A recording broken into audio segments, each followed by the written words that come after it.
I'm a mixed race person. As a mixed race person, I'm half white, half black. My racial identity kind of fluctuates though, depending on context. You know, in some environments, I feel more white. In some environments, I feel more black, right? And recently, my best friend Joe took me to see Bruce Springsteen in Cardiff. And I've never felt blacker in my goddamn life. I felt like Blade. Like, we call him the boss, and like, you call me Daywalker. Conversely, I once saw Wu-Tang Clan in Brixton Academy.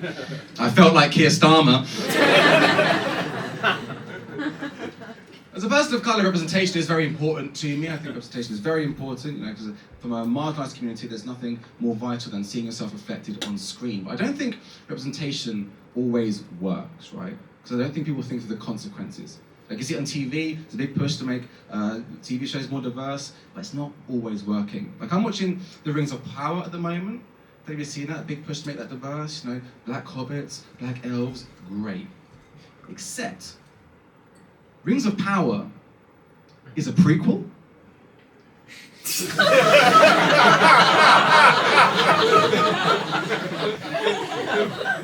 To The Lord of the Rings, which is very, very white.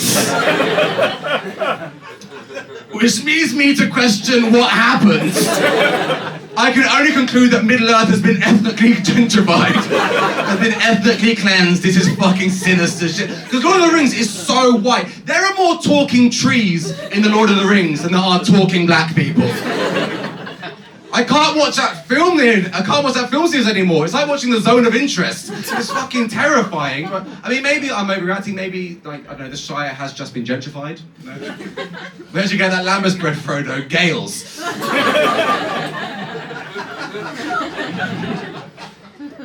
It's been a weird year for me. I had a breakup earlier this year. Not enough of you. Not enough. 4 people like, the rest of you like, proceed. It's your own time we're wasting. The issue was with both people pleasers, right? Give me a cheer from the people pleasers. Yeah, you had no choice. One woman actually said woo. You said the word woo. Can't both be people pleasers in a relationship because you need to not communicating effectively, right? I actually met someone recently who describes themselves as an ex-people pleaser. Like, I'm an ex-people pleaser. I'm like, what does that mean? You're just a cunt now. Can't both be people pleasers, you're not communicating effectively. Communication is not great for me. I've always struggled with communication. Like, I don't really reveal things about myself unless I'm asked. So my ex was asking me questions, right? I was like living with fucking Louis Theroux. And she asked me the hardest question of our relationship shortly before we broke up. She goes, Nathan, what are your porn search terms? Like, I'd rather tell this from a stranger my bank balance and PIN code.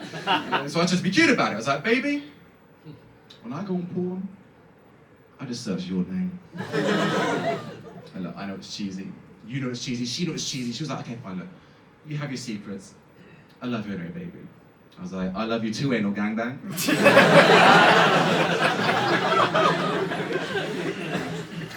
It's not a family name, she's from a long line of anal gangbangs. Also known as a train. We were doing it 7 years though, so it's tricky. I thought we were going to go the long run. Like, I thought we were going to have kids at one point. We started talking about kids. And I'm 35. At 35, I do feel very broody at this stage in my life. I feel very broody, but it's hard to talk about being broody as a man without sounding like a creep. Because men conventionally don't really talk about our bodies in the same way that women do. So broody men, we just sound like creeps. Like, we live near a park and sometimes we walk past it and she'd see 2 kids in the swings and be like, oh, look at those 2 little boys. Oh, they're making me so broody, my ovaries ache. Can't tell that as a man. I can't be like, ooh. Look at those 2 little boys. They're making me broody. They're making my balls throb. You're escorted from the park. Care for it. Guys, that's for my time. I've been Nathan Darcy Roberts. You've been fucking lovely. You've got an incredible night ahead of you, and I hope to see you guys again. Take it easy. Good night.